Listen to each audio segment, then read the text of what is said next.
श्री राम जय राम जय जय राम, श्री राम जय राम जय जय राम।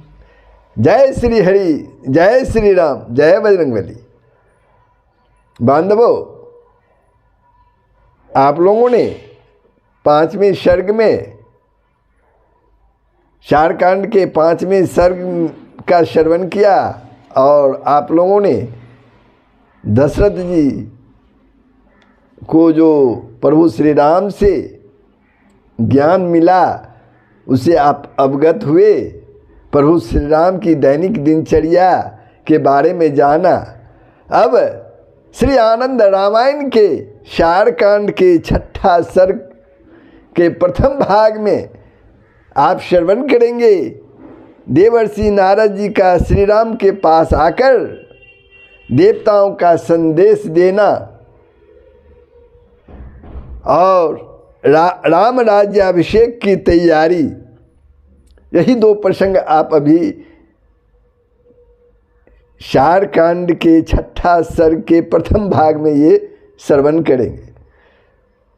तो बंधुओं, श्रवण करने के पहले आपसे निवेदन है, अगर आपने वीडियो को सब्सक्राइब नहीं किया है तो ज़रूर सब्सक्राइब कर दें, बेल आइकन को दबा दें ताकि नोटिफिकेशन आपको प्राप्त हो समय पर।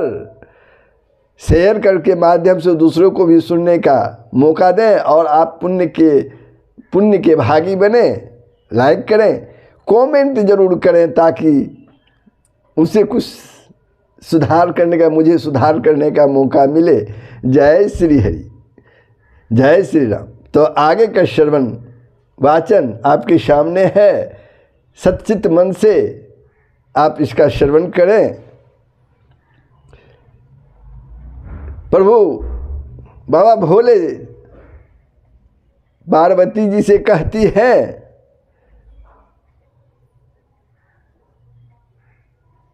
कि जो कोई भी मनुष्य श्री आनंद रामायण का प्रेम पूर्वक वाचन या श्रवण करते हैं वे बिना पतवार के ही भवसागर को पार कर जाते हैं। तो आगे का प्रसंग देवर्षि नारद द्वारा श्री राम के पास आकर देवताओं का संदेश देना, ये प्रसंग मैं आप लोगों को सुना रहा हूँ। आप लोग ध्यानपूर्वक श्रवण करें। त्रेता युग में श्री राम ने सीता के साथ सुखपूर्वक रहते हुए 12 वर्ष व्यतीत किए। अयोध्या नगरी में त्रेता युग की बात है। एक दिन देवर्षि नारद आकाश मार्ग से होते हुए वहाँ पर आए। श्री राम ने सीता तथा लक्ष्मण के साथ देवर्षि का पूजन किया और देवताओं ने उनके लिए जो संदेश कहा था उसे वह सुनाया। देवर्षि नारद ने उन्होंने कहा, हे राम, आप पहले युद्ध में रावण का वध करके उसके बाद ही राज्य करें। सबसे पहले आप रावण का युद्ध में वध कर दें, उसके बाद ही आप राज्य करें, अयोध्या नगरी पर राज्य करें। रघुश्रेष्ठ श्री राम ने संदेश को स्वीकार किया और मुनि नारद जी को विदा किया।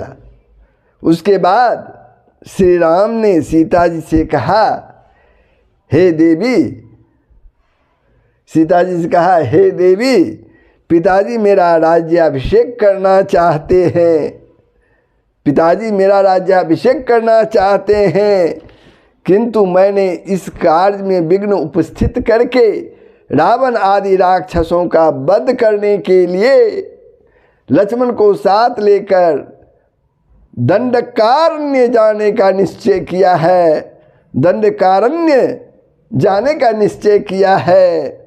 अतः तुम यहीं अयोध्या में रहो और माता कौशल्या तथा महाराज की सेवा करो। श्री राम जी सीता जी से कहते हैं। श्री राम के इस प्रकार के वचन को सुनकर देवी सीता रघुश्रेष्ठ को प्रणाम करके मधुर वाणी में बोली कि हे प्रभु आप मुझे भी वन ले चलें। मेरे वन गमन के 3 कारण हैं। वन गमन में 3 कारण हैं, मैं उन्हें आपको बताती हूँ, आप ध्यानपूर्वक उसे सुने।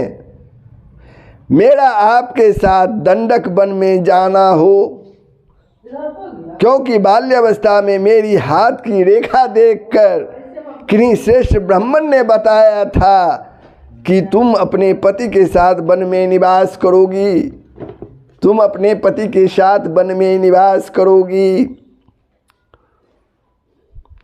वे द्विज सत्य वक्ता हैं, अतः उनकी बात झूठी नहीं होगी। आपके साथ वन गमन से उनकी बात सत्य हो जाएगी।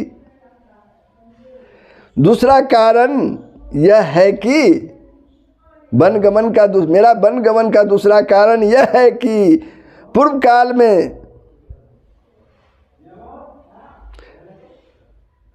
काल में जब आप मेरे स्वयंवर में धनुष भंग करने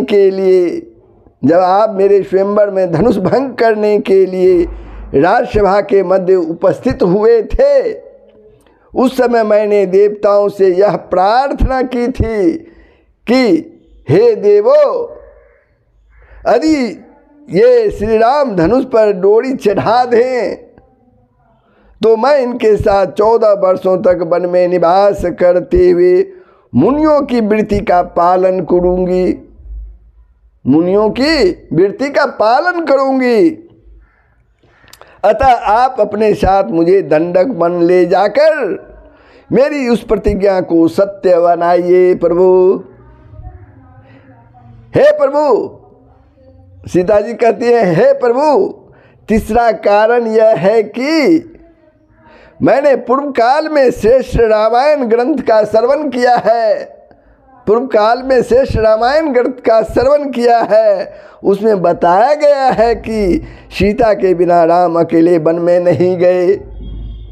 इसलिए हे रघुश्रेष्ठ, आप मुझे अपने साथ दंडक वन ले जाने की कृपा करें। सीता के वचनों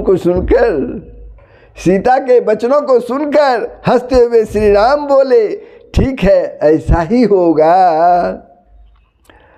अब देखिए, उधर राजा दशरथ ने श्री राम को युवराज पद प्रदान करने के लिए उनके राज्याभिषेक का निश्चय करके गुरु महर्षि वशिष्ठ जी से कहा, राजा दशरथ ने, हे गुरु, आप श्री राम को युवराज पद पर अभिषेक करने की कृपा करें। आप श्री राम को युवराज पद पर अभिषिक्त करने का कृपा करें।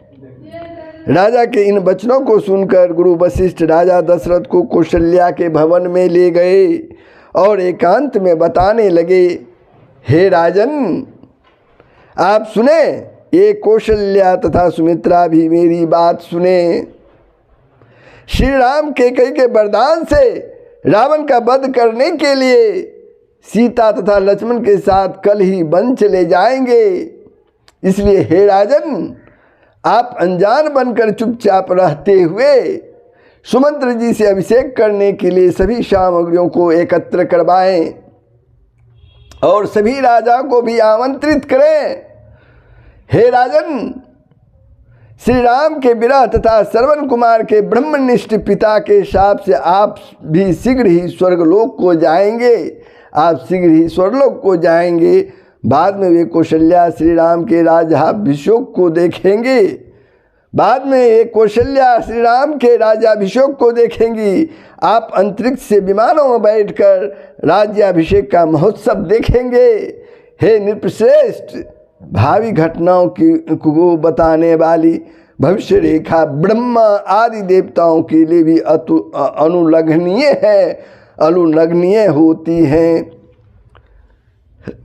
गुरु वशिष्ठ की यह बात सुनकर राजा दशरथ अपनी राजसभा में गए और प्रसन्नता पूर्वक उन्होंने सुमंत्र जी के माध्यम से श्री राम के राज्याभिषेक की सभी सामग्रियों को एकत्रित करवाया, इकट्ठा करवाया और दूतों को प्रेषित कर, दूतों को भेज कर सभी राजाओं को बुलवाया।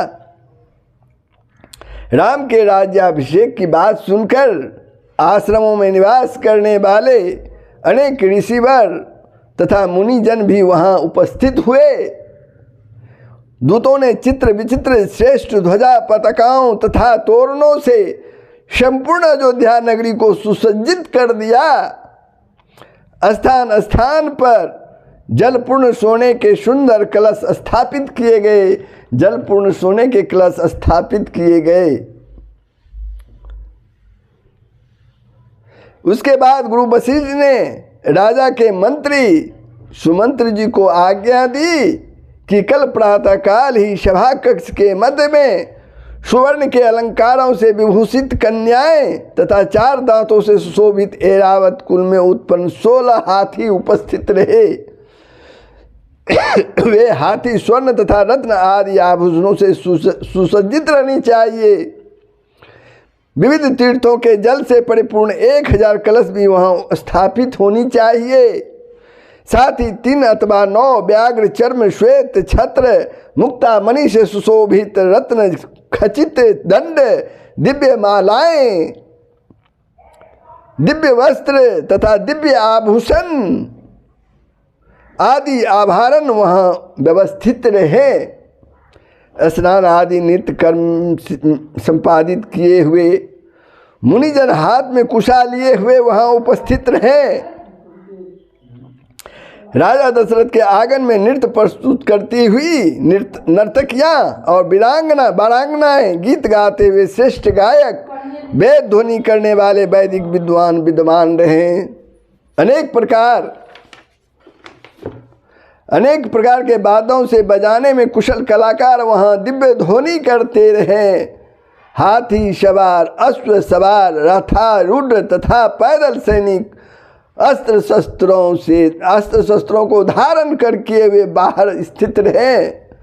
संपूर्ण अयोध्या नगरी में जो देव मंदिर है वहाँ पूजनोपासना होती रहनी चाहिए और विविध प्रकार के नैवेद्यों का वहाँ भोग लगना चाहिए और विविध प्रकार के नैवेद्यों का वहाँ भोग लगना चाहिए।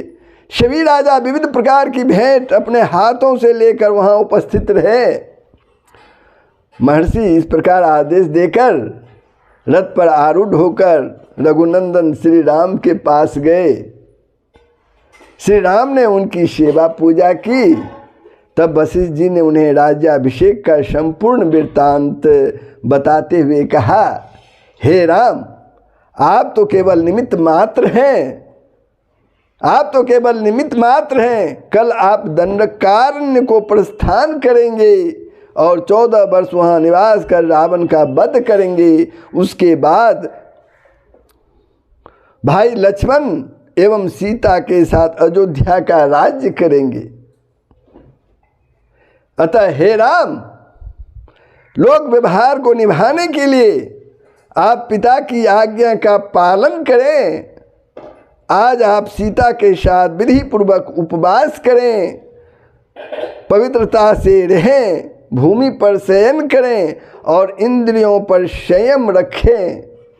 इस प्रकार कहने के बाद श्री राम लक्ष्मण तथा सीता जी से मिलकर गुरु वशिष्ठ रथ पर आरूढ़ हुए और पुनः राजमहल में चले गए।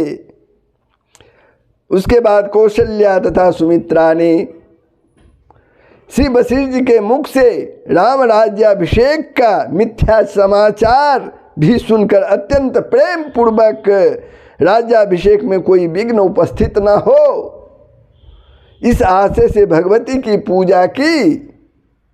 उन्होंने मुनियों के साथ अनेक प्रकार के निवेदित किए और शांति पाठ करवाया। तो ये प्रसंग था नारद मुनि का श्री राम को संदेश देना, देवताओं का संदेश देना और प्रभु श्री राम के राज्याभिषेक की तैयारी। आप लोगों ने श्रवण किया, कैसा लगा कमेंट के माध्यम से ज़रूर बताएंगे।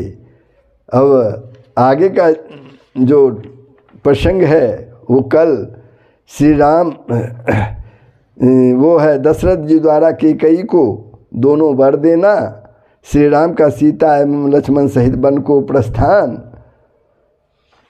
तो ये प्रसंग आप इसके बाद के भाग में सुनेंगे। तो ये कैसा लगा ज़रूर आप कमेंट के माध्यम से बताएंगे। बंधु अगर वीडियो को सब्सक्राइब नहीं किया है तो ज़रूर सब्सक्राइब कर देंगे। मेरे यूट्यूब चैनल का नाम है सनातन दर्शन विद दिनेश। जय श्री हरि, जय श्री राम। सबका कल्याण ही होगा, पूरे विश्व का कल्याण होगा, यही सनातन धर्म का मूल तत्व है। जय श्री हरि, जय श्री राम, बोलो जय